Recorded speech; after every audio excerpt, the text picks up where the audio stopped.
جب ہمارے نبی کا وصال ہوا تو ظہر کی نماز کے قریب تھا، تو نماز کا وقت انٹر ہوا تو بلال اذان دینے چڑھے. جب اشہد ان محمد کہا تو ہچکی بند گئی اور آواز بند ہو گئی اور کافی دیر تڑپتے رہے. پھر مشکل سے اذان پوری کی اور نیچے اتر کر کہا کہ تم گواہ رہو، میرے نبی گئے، میری اذان بھی گئی، آج کے بعد میں کبھی اذان نہیں دوں گا. اور آپ کے انتقال کے بعد ابو بکر سے اجازت لے کر جہاد میں چلے گئے. 6 مہینے تک مدینے لوٹے نہیں تو میرے نبی خواب میں آئے. بلال یہ کیا بے وفائی، ہمارے پاس آنا ہی چھوڑ دیا. میرے نبی کے تو لاکھوں صحابہ جہاد میں نکلے ہوئے تھے، لاکھوں نکلے ہوئے تھے اور اسلام کا جھنڈا لہرا رہے تھے، اور سب پر اللہ راضی ہے. تمام صحابہ جنتی ہیں. کلن وعد اللہ الحسنى، میرے رب کا فرمان ہے کہ میرے حبیب تیرے تمام صحابہ کے لیے میرا وعدہ ہے، سب جنت میں جائیں گے. یہ غلام کو خواب آ رہا ہے، بلال یہ کیا بے وفائی ہے، آنا ہی چھوڑ دی.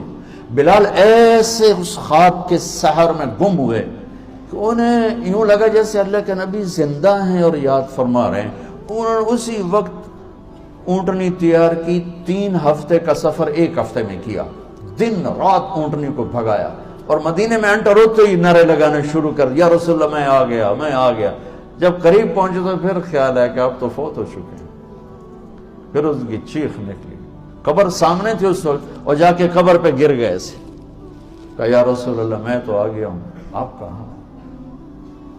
نماز کا وقت داخل ہو گیا تو سب مدینے والوں کو شوق ہوا کہ آج بلال اذان دے. اور بلال تو قسم کھا چکے تھے کہ میں نے اذان نہیں دینی. تو سارے صحابہ گئے حسنین کے پاس. حسن حسین میرے نبی کی آنکھوں کی ٹھنڈک. کہا بچو آج صرف آپ ہمارا کام کروا سکتے اور کوئی نہیں کروا سکتے.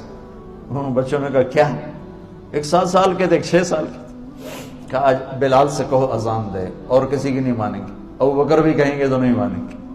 تو یہ دونوں بچے آئے، حسن 7 سال کے تھے، حسین 6 سال کے تھے. کہنے لگے چچا ایک درخواست. تو ان کو ایسے گلے لگایا کہ تم تو میری آنکھوں کی، میرے نبی کی آنکھوں کی ٹھنڈک ہو. کیا درخواست نہ کہو، حکم کرو. کہا آج اذان تو دیتے.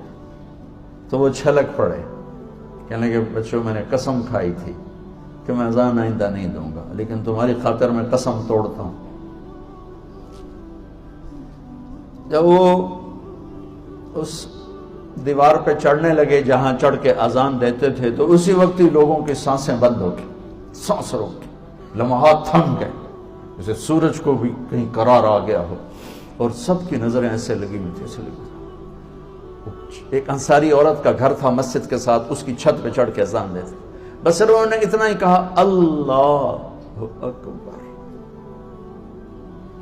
تو مدینے میں ماتم بچ گیا اور چیخ و پکار مچ گئی، اور عورتیں چیختی ہوئی گھروں سے باہر نکل آئیں، اور یوں لگا جیسے اللہ کے نبی کا زمانہ واپس آ گیا.